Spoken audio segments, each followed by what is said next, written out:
जय भीम, जय भारत, जय संविधान, जय गुरुदेव वाल्मीकि जी।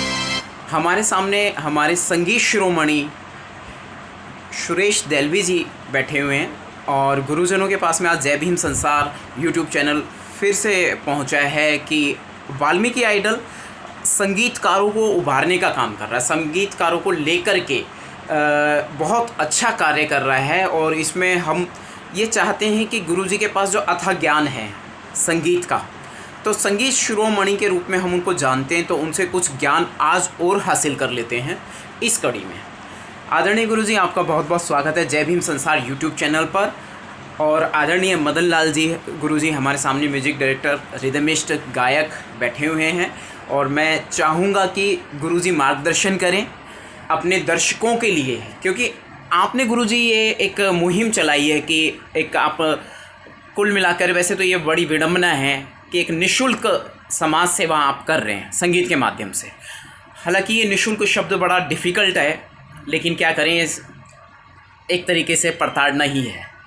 तो इसमें हम जाएंगे कि आप अपने शिष्यों को आज के टाइम में जैसे वाल्मीकि आइडल के माध्यम से आप उभारने का काम कर रहे हैं, उनके अंदर जो कला क्षमता है उनको सिखा रहे हैं, उनका संगीत निर्देशन कर रहे हैं। तो इसमें आपको कितने खिलाड़ी किस तरीके से मिल रहे हैं और आपको क्या क्या दिक्कतें सामने आ रही है एज ए गुरुजी?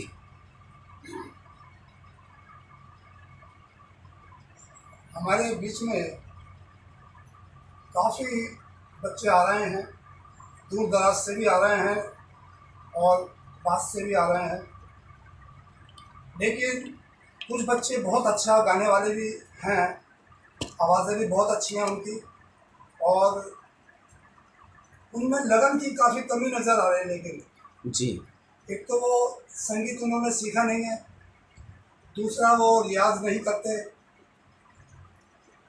अभी हमने कुछ 2-3 क्लासें शुरू की हैं उनको सिखाने के लिए भी, उनका मार्गदर्शन करने के लिए भी। अगर वो मेहनत करेंगे, क्योंकि बगैर मेहनत के तो कोई भी आगे नहीं बढ़ता, जब तक कि वो सीखेंगे नहीं और मेहनत नहीं करेंगे, रियाज नहीं करेंगे, तो वो बहुत मुश्किल है उनका। खाली आवाज़ से ही काम नहीं होता, संगीत में और भी बहुत सारी बातें होती हैं। जी। जैसा कि आपने गुरुजी अभी बताया कि सिर्फ आवाज़ ही काफ़ी नहीं है, इसमें वाद्य यंत्रों का भी विशेष महत्व है, सुर, लय, ताल, इनका एक समय बंधन होता है। उसके अनुसार मैं ज़्यादा तो नहीं जानता, लेकिन मैं आपके माध्यम से दर्शकों को ये बता देना चाहता हूँ, जो संगीत में गहन रुचि रखते हैं वह रियाज करने का तरीका आज की हमारी इस कड़ी के माध्यम से ये सीखेंगे, गुरुजी के आशीर्वाद से, गुरुजी के सिखाने के तौर तरीक़े से, दिशा निर्देश से, कि संगीत का रियाज कैसे किया जाए, किस समय किया जाए और क्या क्या दिशा निर्देश इसमें आज आप देंगे। आपने बहुत अच्छा सवाल किया है। तो आजकल के जो सीखने वाले हैं उनके लिए मैं विशेष ये बात कहूँगा, जैसा कि मैं देख रहा हूँ, पहले प्राचीन काल में गुरु लोग कैसे रियाजत करते थे, कितना संगीत में डूब जाते थे। एक तरीके का ये काम जो है एक तपस्या है जी। और आजकल लोग ऐसा नहीं करते। आजकल तो फ़ोन पे सुन लेते हैं, वो वैसे ही पेश कर देते हैं, नकल करके उसकी, ना तो वो उसकी थ्योरी जानते, ना उसका प्रैक्टिकल जानते, लेकिन गाने से मतलब रखते हैं। जी। जबकि उन्हें सबसे पहले संगीत सीखना चाहिए, गुरु से संगीत सीखना चाहिए, फिर उसका डेली रियाजत करनी चाहिए उसकी, और तब जाके संगीत में कुछ कलाकार आगे बढ़ता है। आजकल ऐसा बहुत कम देखने को मिलता है कि जो गुरु लोगों से सीखते हैं और आगे रियाज करते हैं, लेकिन आजकल बहुत कम लोग हैं।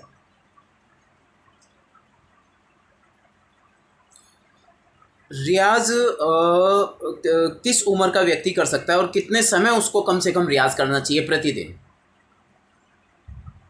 देखो, इसमें तो उम्र की तो कोई सीमा नहीं होती जी। और हमने जैसे अपने गुरुओं से सीखा, मेरे फादर गुरु हेमचंद जी, हमने जैसे उनको देखा करते हुए, सुबह का टाइम बहुत अच्छा टाइम होता है रियाज करने का। जी।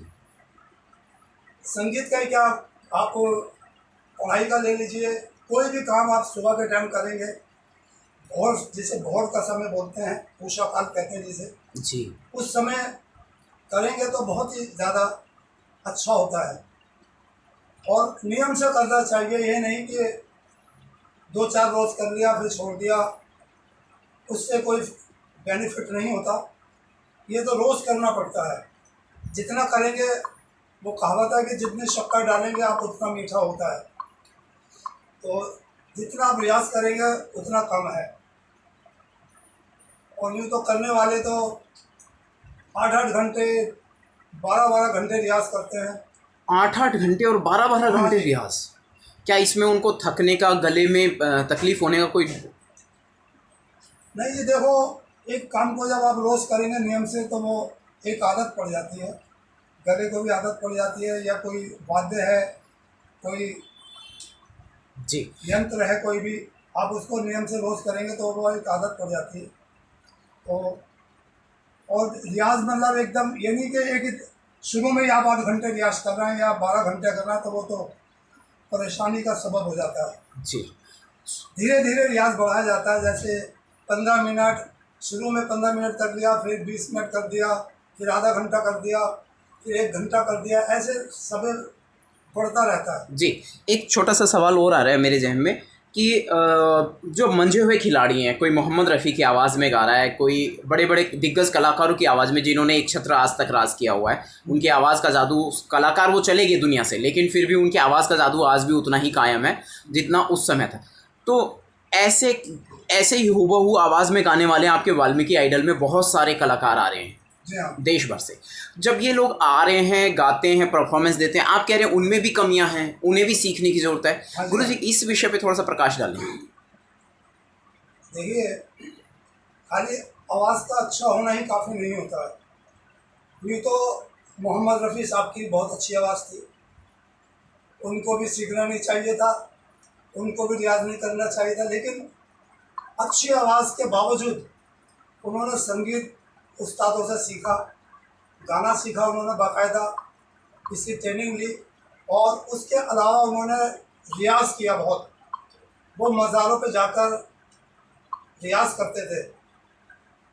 अगर खाली आवाज़ से ही काम चल जाता तो वो भी रियाज़ भी नहीं करते, सीखते भी नहीं। इसलिए ऐसे जब दिग्गज कलाकार संगीत सीखते हैं और रियाज़ करते हैं तो आजकल के बच्चों को भी सीखना चाहिए और रियाज़ करना चाहिए। जी। सुर साधना, हाँ जी। रियाज और मेरे सुर साधना में कोई डिफरेंस है? एक ही चीज़ है या एक चीज़ से दूसरी चीज़ को बढ़ते हुए सुर साधना कहते हैं? क्या सुर साधना से मतलब? सुर साधना जी एक तरीके से, जैसे हमने अपने उस्तादों से, बुजुर्गों से सुना, सुर साधना एक प्रभु की वो है, ये स्तुति। जी।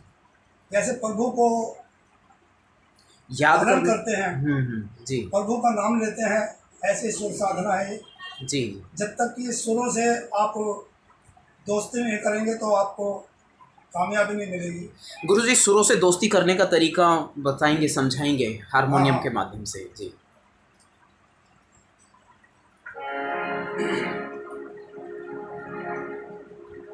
एक एक सुर पर खड़े होकर रोज नियम से रियाज करना चाहिए, जैसे अभी मैं बता रहा हूँ आपको, जी थोड़ा सा बताऊंगा मैं। जी।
ये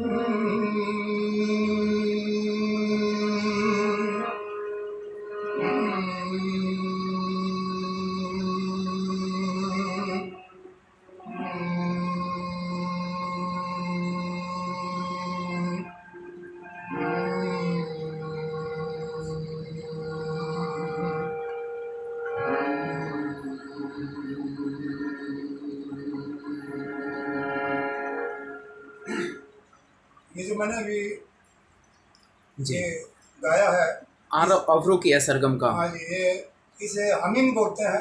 हमिंग। हाँ जी। जी। प्राचीन काल में पहले लोग कुएं में झाँक कर आवाज़ लगा के गाते थे। इससे बुजुर्ग लोगों का ये कहना था कि आवाज़ में गूंज पैदा होती है। जी। फिर वो समय ने परिवर्तन किया, फिर लोग कुएं के हटकर फिर मटके के अंदर मुंह करके गाने लगे। जी। मटके के अंदर मुंह करके गाने लगे, उससे भी आवाज़ गूंजती थी।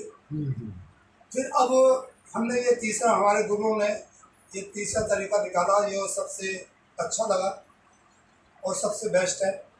ना तो कुएं पे जाने की ज़रूरत, ना मटके में गाने की ज़रूरत। जी।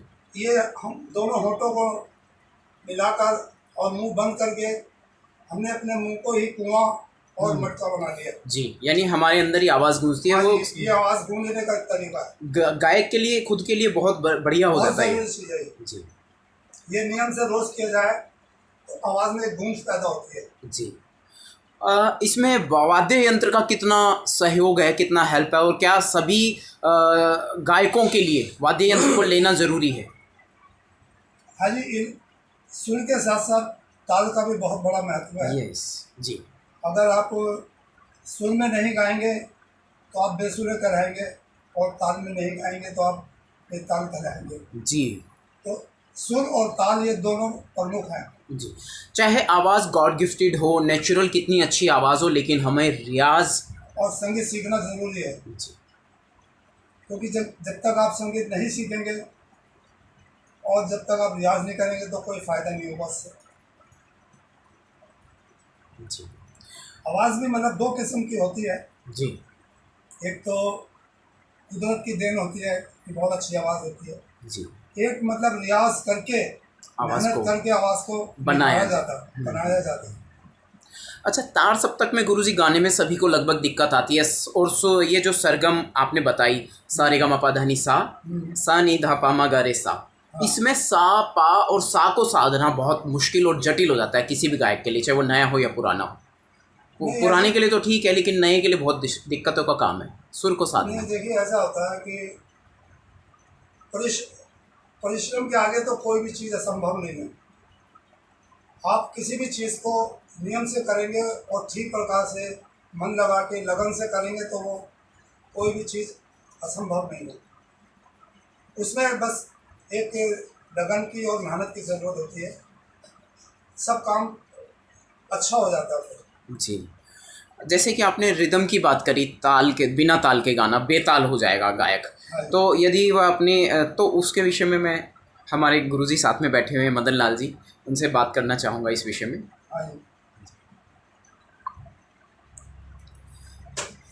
जी गुरुजी, एज ए म्यूज़िक डायरेक्टर आप काम कर रहे हैं, और वाल्मीकि आइडल में साथ ही आप रिदम ताल का बहुत अच्छा ज्ञान रखते हैं। तो मैं नए गायकों के लिए जो रियाज़ कर रहे हैं, जैसे अभी गुरुजी से बात चल रही थी, तो मैं ये जानना चाहूँगा ताल रिदम का क्या विशेष महत्व है, क्योंकि आप इसके स्पेशलिस्ट भी हैं।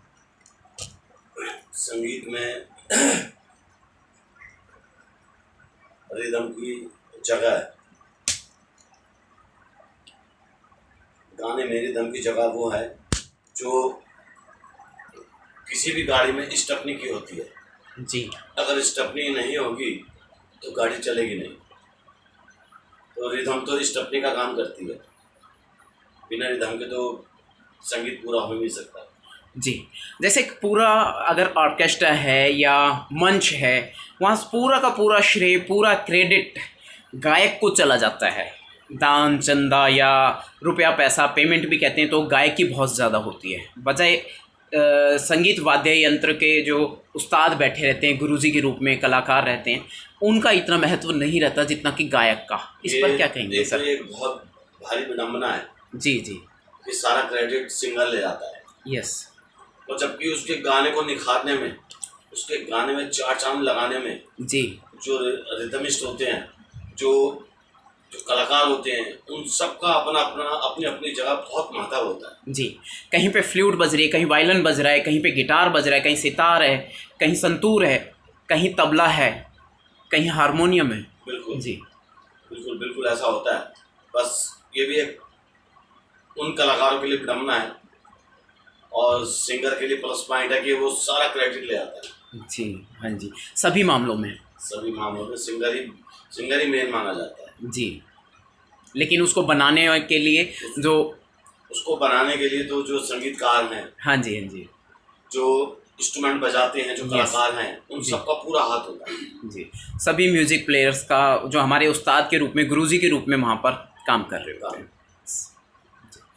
तो सर, जो जैसे रिदम के आपने बात की, तो रिदम के बिना सब कुछ बेकार है। बिल्कुल बेकार है। तो ऐसा नहीं लगता कि मतलब रिदम आर्टिस्ट को ज़्यादा क्रेडिट मिलना चाहिए? मिलना तो चाहिए, मगर अब सदियों से ऐसे ही चला आ रहा है। जी, थोड़ा सा सरगम का इस पे बता सकते हैं गुरुजी, हमारे दर्शकों के लिए, हमारे नए कलाकारों के लिए जो वाल्मीकि आइडल में हिस्सा लेकर आगे बढ़ना चाहते हैं? इसमें तो सरगम नहीं होती है। नहीं, सरगम का उसके साथ बंधन सुर ले ताल का। अच्छा। जी जी, हारमोनियम के साथ। जी,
मोहब्बत करने वाले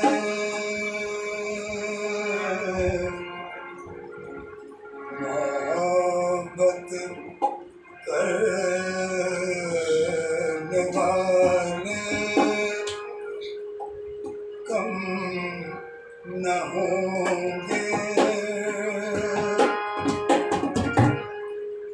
तेरी महफिल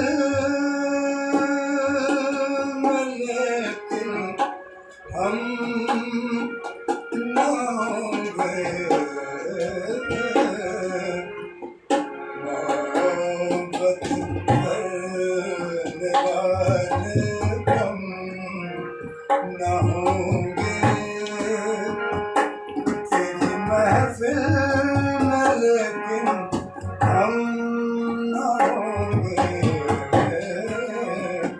मोहब्बत करने वाले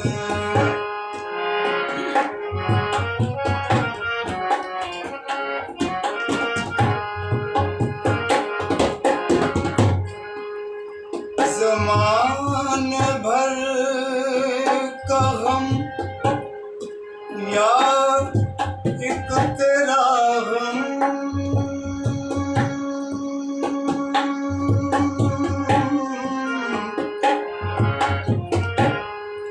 ज़माने भर का गम या एक तेरा गम, ये गम होगा तो कितने गम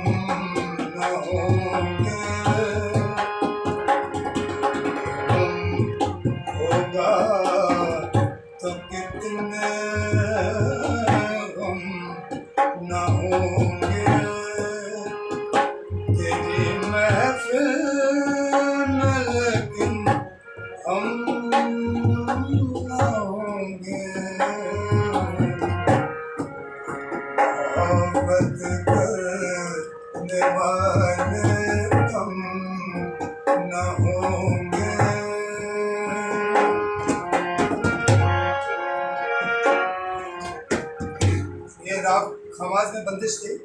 जी और ये ताल थी इसमें दादरा। जी। हाँ जी। वाल्मीकि आइडल आज किस मुकाम पर पहुंचा हुआ है? हालांकि अभी कुछ ही दिन हुए हैं, लेकिन फिर भी। पहले से तो कुछ बेहतर चल रहा है। जी वो शुरू में जैसे वो एक शेर बोला था कि हमने कि मैं अकेला ही चला था जानिब मंजिल मगर लोग मिलते गए कारवां बनता गया। जी तो अभी धीरे धीरे लोग इसमें आ रहे हैं, काफ़ी दूर से भी आ रहे हैं। आपके पंजाब, हरियाणा, उत्तराखंड और आपके दिल्ली से भी, तो लोग धीरे कितना जुनून है लोगों में वाल्मीकि आइडल में हिस्सा लेने का, जो लोग मंच तक पहुंच रहे हैं, वाल्मीकि आइडल तक पहुंच रहे हैं, कितना सीरियस हैं लोग? हाँ, कुछ कुछ लोग तो काफ़ी सीरियस होकर इसमें पार्टिसिपेट कर रहे हैं जी और रेगुलर आ भी रहे हैं। उन्हें लगन भी है, और जो जिसमें लगन नहीं होती वो आगे नहीं बढ़ता कभी भी। जी बगैर लगन के और बगैर मेहनत के आगे कोई बढ़ता नहीं है। तो काफ़ी बच्चे हमारी नज़र में है जो अच्छा भी गाते हैं और अच्छा आगे बढ़ते हुए भी रहे हैं, जी और ऐसे ही वो लगे रहे तो आगे बढ़ेंगे एक दिन। जी। दर्शकों, मैं अपने संगीत शिरोमणि गुरुजी से एक विषय में बात जानना चाहूँगा कि जुनून संगीत की दुनिया में जाना जाता है, भाषा इसकी मोहताज नहीं है। क्या जुनून किस हद तक, क्या पागलपन की हद तक रियाज करना या इसमें जुनूनी हो जाना ठीक है? हाँ जी, आजकल तो जुनून जो है कम लोगों में पाया जाता है, और जिनमें जुनून होता है वो बहुत आगे भी बढ़ जाते हैं वो इतिहास जी, बनते जी, हैं, बनाते हैं। और इतिहास भी रच देते हैं। जी लेकिन ऐसे आजकल समय की भी बहुत पाबंदी है। जैसे आजकल कोई सबके साथ कोई ना कोई मजबूरियां लगी हुई हैं। जी कोई अपने काम धंधे से भी परेशान है, कोई किसी प्रकार की टेंशन है, किसी को किसी प्रकार की टेंशन है। पहले जी। के टाइम में ऐसा नहीं होता था। गुरुजी, इन्हीं बातों को ध्यान में रखते हुए एक मैं छोटा सा सवाल आर्थिक स्थिति पे करना चाहूँगा कि अगर रोजगार के रूप में ही कोई संगीत को अपनाना चाहे, संगीत को ही अपना प्रोफेशन बनाना चाहे, जैसे इसमें दुनिया भर के वाद्य यंत्र हैं, हमें नाम भी नहीं पता ठीक से, 2-4 गिने चुने संगीत वाद्य यंत्रों को छोड़कर, और ऐसे दुनिया भर के इसमें वाद्य यंत्र हैं जो पूरी दुनिया में प्रचलित है। जी जी, और गायकी है।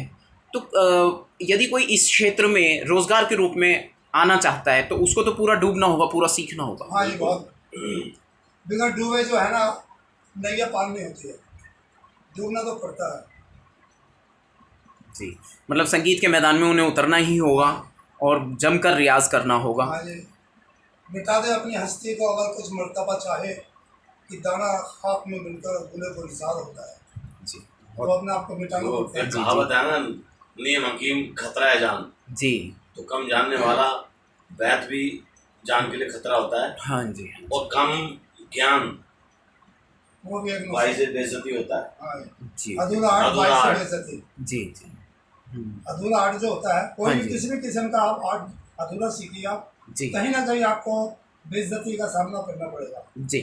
हम अपने समाज की बात करते हैं, हम अपने वाल्मीकि समाज की बात करते हैं, हम अपने SC ST समाज की बात करते हैं कि वाल्मीकि आइडल का जो शुरुआत की गई एक मुश्किल के दौर में की गई है। इसका बहुत अच्छी तरीके से हमारे आदरणीय अशोक अज्ञानी जी ने पहचाना इस समाज के दर्द हाँ को जी। और नब्ज को पहचान कर वो इस पर काम कर रहे हैं। आप जैसे गुरुजनों के माध्यम से वो इसको आसानी से अंजाम दे पाने की कोशिश कर रहे हैं, लेकिन यहाँ पे एक आर्थिक समस्या का बड़ा मतलब बहुत बड़ी दिक्कतों की वजह से मतलब थोड़ा सा कहीं हम कमज़ोर महसूस कर रहे हैं खुद को। तो इसमें कुछ संसाधनों की आवश्यकता होती है, कुछ एक बैकग्राउंड की आवश्यकता होती है। तो इसको लेकर गुरुजी क्या दिशा निर्देश देंगे अपने समाज को? देखिए, पहले हम 2-4 लोग थे, फिर हम 10-20 लोग हो गए, आज हम 30-40 लोग हो गए। ऐसे ही हम कारवां बढ़ता चल रहा है, और कुदरत ने चाहा तो ये वाल्मीकि आइडल बहुत पुरुष पे पहुँचेगा एक रोज़। जी जी इसमें हमें ऐसा महसूस होता है। जी जैसे हमारे आदरणीय अशोक अज्ञानी जी हैं, उन्होंने, मैं तो उनको आज के टाइम का भीमराव अंबेडकर समझता हूँ। जी जी। कि वो उन्होंने ये कदम उठाया और उनकी ये मेहनत जो है आगे रंग लाएगी। अब वो निष्काम ये कर रहे हैं, उनको कोई लोभ लालच नहीं, किसी से पैसा नहीं लेते, वो सारा निःशुल्क तो कर रहे हैं। और ये उन बच्चों को भी सोचना चाहिए कि वो भी इनका साथ दें और आगे बढ़ें, उनका नाम रोशन करें। जी, लोग बहुत दूर दूर से आ रहे हैं, सैकड़ों किलोमीटर दूर से चल कर आते हैं, हाँ जी। सेम डे आते हैं, सेम डे चले जाते हैं। दूसरा आइडल, तीसरा आइडल, चौथा आइडल, सुपर सिंगर शो चल रहा है। ऑडिशन। जी, ऑडिशन, हाँ। ऑडिशंस जो चल रहे हैं, हाँ जी। तो इसमें हम लोग मतलब जो है अब इसमें से कुछ मकसद क्या है कि कुछ सिंगर निकालेंगे या हमेशा ये कारवां ऐसे ही चलता रहेगा? नहीं, देखिए, इसमें काफ़ी सिंगरों को निकालना भी है और उनके ज़रिए और आगे बढ़ना है, और आगे बढ़ना है। वैसे हमारे समाज के लोग तो दुबई तक जाते हैं संगीत की दुनिया में और काफ़ी कामयाबी हासिल कर रहे हैं। हाँ जी। ऑर्केस्ट्रा नाम की एक चीज़ चला करती है, हाँ जी। तो जब से हमने बचपन से होश संभाला तब से देख रहे हैं ऑर्केस्ट्रा चलता है और उसमें ज़्यादातर कलाकार हमारी समाज के होते हैं, जागरणों में और भी कई जगह। समाज में कला तो बहुत है, जी जी लेकिन कोई खुल के सामने नहीं आता। जी कारण कि वाल्मीकि पता लगने पे उसे बीच में से हटा दिया जाता है। जी जैसे वाल्मीकि आइडल हो गया, और भी ना जाने कितना आइडल हैं, और भी ना जाने कितने ऐसे प्राइवेट जो शो करने वाले लोग हैं जिन्हें सिर्फ इसलिए नहीं लिया जाता कि वो वाल्मीकि है। ना पता हो तो वो किसी भी स्टेज पे गा बजा लेंगे, वो अलग बात है। पता लगने के बाद ना लोगों के जो द्वेष भावना है वो उन्हें पीछे धकेलने की कोशिश करती है और कर देती है। जी। क्या ऑनलाइन संगीत, जैसे वाल्मीकि पाठशाला चल रही है, ऑनलाइन रेगुलर चल रही है, जिस दिन से शुरू हुई, 11 अप्रैल से शुरू हुई है, महात्मा ज्योतिबा फुले साहब के जन्मदिन से शुरू हुई है और अभी तक कंटिन्यू है लगातार, दिन में 2-2 बार भी हो रही है। तो ऐसे क्या संगीत की क्लासेस ऑनलाइन हो सकती हैं? हाँ, ये होना को तो हो सकती हैं अगर लोग चाहें तो, जी जी कोई दिक्कत नहीं है। और वैसे तो गुरुजी ने कह ही दिया है कि मैं 2 क्लास मैं फ्री दे सकता हूँ। जी बिल्कुल। अब देखिए, जो इच्छुक हैं वो आए और सीखें, कोई हमें कोई परेशानी नहीं। सीखने वाले अगर आते हैं तो मेरे को कोई गुरेज नहीं। मैं तो चाहता हूँ कि कोई सीखे और आगे बढ़े। जी जी। मैं एक चीज़ यहाँ पे, गुरुजी ये जब रियाज करते हैं तो वाद्य यंत्र यानी हारमोनियम के माध्यम से किस तरीके से रियाज किया जाए, और क्या ये हारमोनियम सबको ले लेना चाहिए, सभी गायकों को? हाँ जी। जी, वो बगैर हथियार के तो देखिए आदमी लड़ नहीं सकता। लड़ नहीं सकता, युद्ध नहीं लड़ा जाता। युद्ध लड़ने के लिए तो हथियार रखना जरूरी होता है। जी ऐसे हारमोनियम, एक गायन के लिए हारमोनियम का होना बहुत ज़रूरी है। जी। थोड़ा सा सुर साधना बताएंगे कि किस तरीके से शुरुआत की जाए?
इसी में सारा आवाज़ का उतार चढ़ाव आ जाता है हाँ सारा। जी हाँ। जी। कोई एक गीत गज़ल फिल्मों में जो बहुत रागों के ऊपर आधारित हो और वो संगीत के बहुत। जी आप बताएंगे सर दर्शकों के लिए। फिल्मों में तकरीबन बहुत बंदिशें ऐसी हैं जो रागों पर आधारित है। बहुत सारे गाने ऐसे जो जिनमें राग हैं, कई गाने ऐसे भी हैं जो मिश्रित राग हैं जिसमें, तो सब कुछ चलता है। और बहुत सारे रिदम में भी हैं, जैसे कि आपका झपताल, एक ताल, ये ताल जो है मुश्किल ताले हैं, लेकिन इसमें भी कंपोजिशन फिल्मों में है। जी। जो हमारे फिल्म के संगीतकारों ने कंपोजिशंस की हैं ऐसी, कि जो ऐसी मुश्किल तालों में भी कंपोजिशन है उनकी। दादरा कहरवा रूपक में तो खैर रेगुलर है। होती है वो तो, जी जी लेकिन इन तालों में भी है। जी। और फिल्मी दुनिया में भी बहुत महान संगीतकार हुए हैं। हाँ हाँ।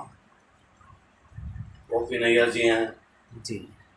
नौशाद साहब हैं, एस डी बर्मन जी हैं, आर डी बर्मन जी हैं, लक्ष्मीकांत प्यारेलाल जी हैं, कल्याण जी आनंद जी हैं, हाँ जी बहुत सारे मदन हैं। मोहन हैं। सबकी अपनी अपनी एक खासियत थी म्यूजिक की, जिन्होंने बहुत अच्छा जिन्होंने बड़ा अच्छा म्यूजिक दिया, क्लासिकल भी दिया और सेमी क्लासिकल भी जरूरत से ज़्यादा क्लासिकल भी दिया, सेमी क्लासिकल भी दिया, लाइट भी दिया। बहुत ये बहुत महान लोग हैं।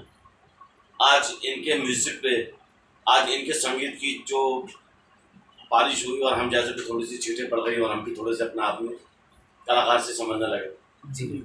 ये सब उन्हीं की देन है। हाँ जी बहुत अच्छे संगीतकार, बड़े अच्छे गायक हैं। रफ़ी साहब हैं, किशोर हैं, लता जी हैं, तो आपको लेजेंडरी कलाकार हैं सारे।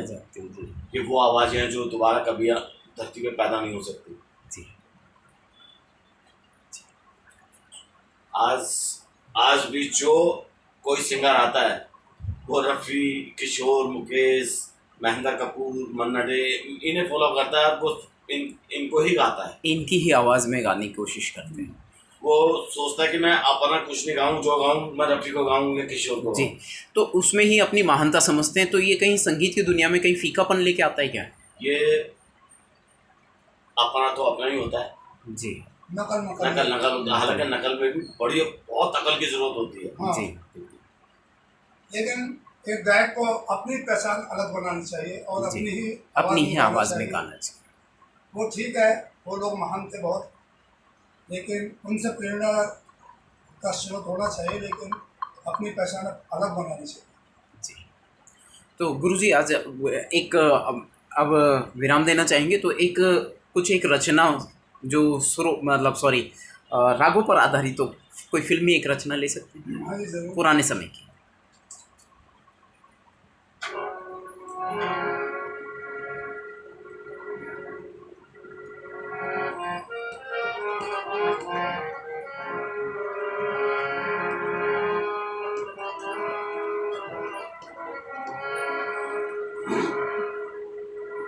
ये लता जी ने गाया है,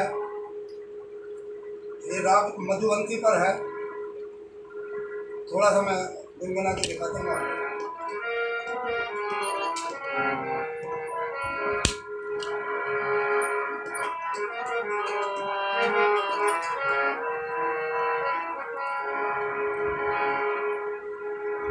इसमें उल्फत को निभाए तो निभाए कैसे, इसमें उल्फत को निभाए तो निभाए कैसे।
कैसे जिंदगी बोझ बनी कैसे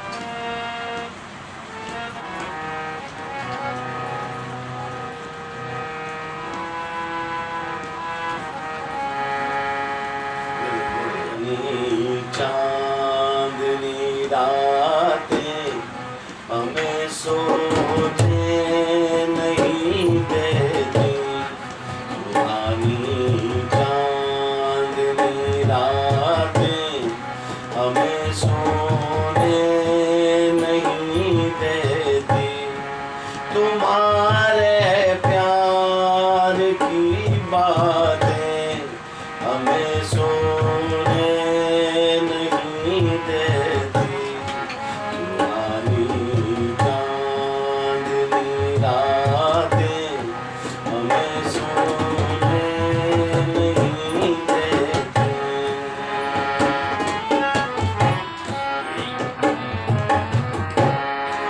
तुम्हारी रेशमी जुल्फों में दिल के फूल खिलते थे,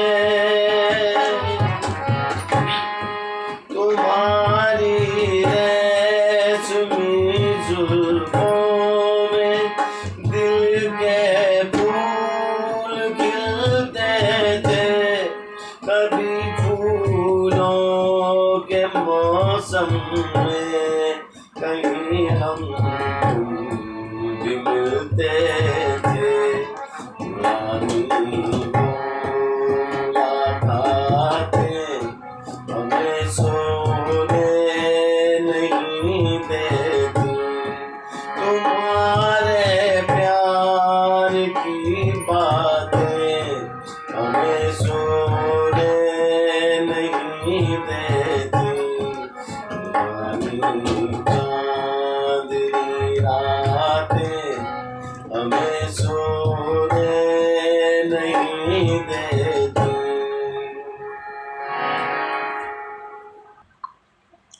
ये असद अली राग है।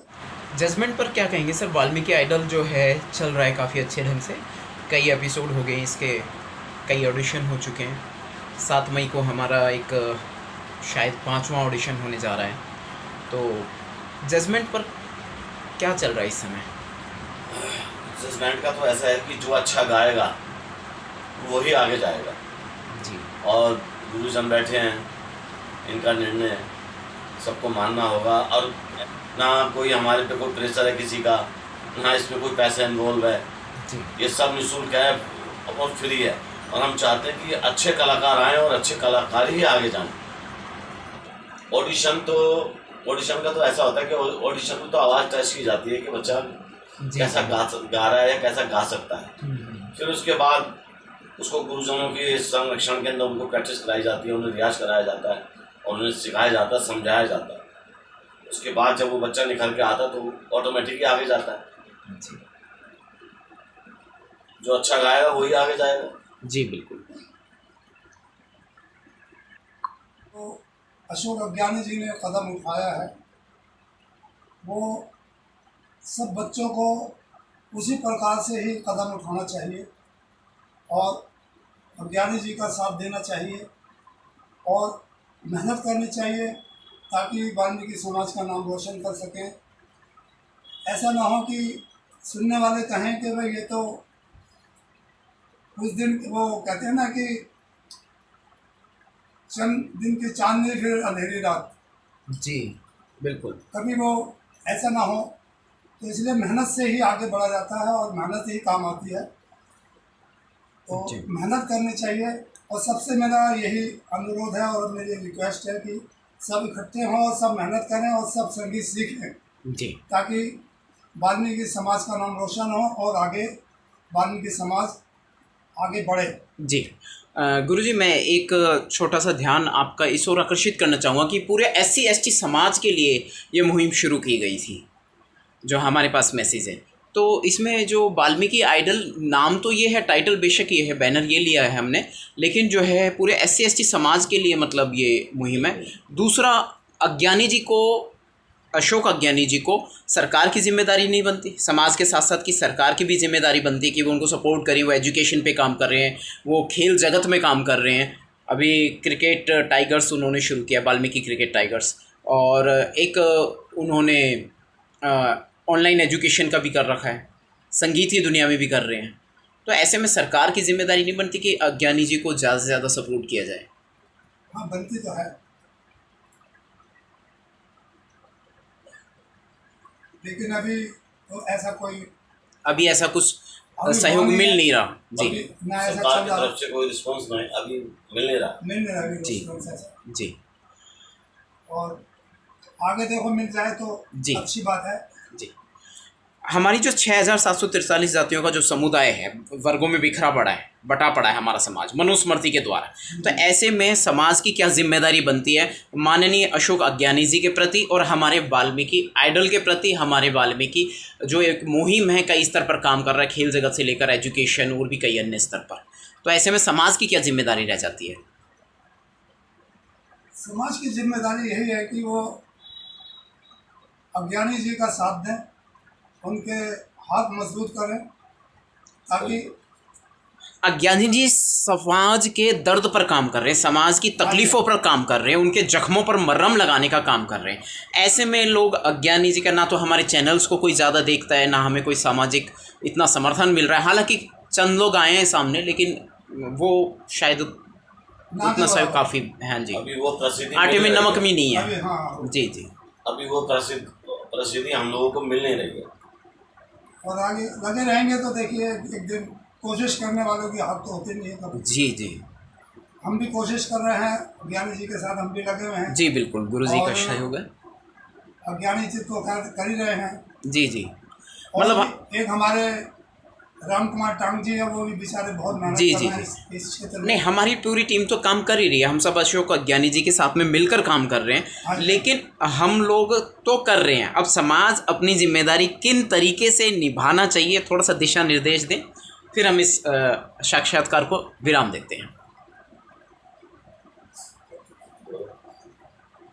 अभी हमारे लोग जागरूक नहीं हुए जैसे कि उनको जागरूक होना चाहिए।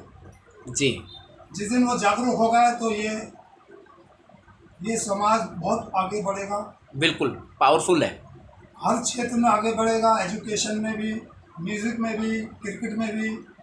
और ये जो शादी विवाह का भी प्रस्ताव हमारे चल रहा है, जी, युवक जी, जी। युवती सम्मेलन। परिचय सम्मेलन, जी जी इसमें भी बहुत बेनिफिट होगा। तो जब तक कि सब एकजुट होकर नहीं रहेंगे, ये भी आगे नहीं होगा। अभी धीरे धीरे देखो आगे चल रहा है ये, जी जी और उम्मीद है आगे चलेगा और आगे। जी। गुरुजी, वैसे तो आप बेसिकली संगीत से जुड़े हैं, लेकिन आप हमारे ऑनलाइन एजुकेशन रहती है उसमें भी आप रहते हैं। आप हमारे युवक युवती परिचय सम्मेलन चल रहा है, आप उसमें भी रहते हैं। आप हमारे क्रिकेट जगत में भी रहते हैं। तो आप सभी स्तर पर काम कर रहे हैं माननीय अज्ञानी जी के साथ में मिलकर, माननीय अशोक अज्ञानी के साथ मिलकर। तो ऐसे में समाज की भी तो बराबर जिम्मेदारी बनती है ना सर, कि वो हमें समर्थन दे हर स्तर पर। इस वीडियो के माध्यम से हम सबसे रिक्वेस्ट करते हैं, प्रेयर करते हैं कि वे हमारे यूट्यूब चैनल्स को आगे बढ़ाए, साथ में हमारे गुरुजी जो दिशा निर्देश दे रहे हैं उसका भी ध्यान रखें। जी गुरु जी, रेडी सर। जी अभी आपने पूछा था कि समाज को किस तरह का सहयोग करना चाहिए। जी जनाब। जी सर। जी सबसे पहला सहयोग कि हम लोग आर्थिक स्थिति से भी बहुत कमज़ोर हैं, जी जी जी तो हमें तन मन और धन, इन तीनों चीज़ों की समाज से ज़रूरत है। अगर वो कर सकते हैं तो आए, नहीं कर सकते, धन का अगर नहीं कर सकते तो भी आए, मोस्ट वेलकम है। हमें तो करना ही है जो उनके लिए काम जी जी कर रहे बिल्कुल, हैं। जी जान से कर रहे हैं। हम जी जान से कर रहे हैं, हम कोई पैसा नहीं ले रहा है। जी और अभी हमारे पास इंस्ट्रूमेंट नहीं, संसाधनों की अभी संसाधनों काफी की कमी है। बहुत कमी है, जी जी जिसकी वजह से हम थोड़ा, और कुछ लोग वाल्मीकि लगने के बाद अपने ही लोग थोड़े नजर चुराते हैं, जी पीछे जी, हटते हैं। ये एक दुख की ये बात है। बहुत बड़ी दुख की बात है। जी जी जब समाज में रहना है, समाज में जीना है, तो फिर समाज का नाम से डरना क्या। जी बिल्कुल। जिस समाज में हम पैदा हुए, जी जी तो जिस देश में हम पैदा हुए उस देश के नाम से क्या परहेज करना। जी बिल्कुल, मतलब जो हम हैं उसे बताने में कोई कोई दिक्कत झिझक नहीं नहीं होनी होनी चाहिए, चाहिए। नहीं होनी चाहिए। जी खुल के कहो कि हम वाल्मीकि हैं। जी जी जय भीम, जय वाल्मीकि। जी। सही बात। जय भीम, जय वाल्मीकि जी। गुरुजी कुछ संगीत के माध्यम से।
बहुत बहुत साधुवाद, बहुत बहुत शुक्रिया कि आपने समय दिया और अपना कीमती समय आपने, आप जैसे गुरुजनों का यदि मार्गदर्शन हो जाए तो जीवन संवर जाए। मैं अपने पूरे समाज के लिए मैं ये रिक्वेस्ट करूँगा कि गुरुजी का आशीर्वाद हम सब पर हमेशा बना रहे। जय भीम, जय भारत, जय जय भीम, संविधान, जय भारत। जय गुरुदेव वाल्मीकि जी।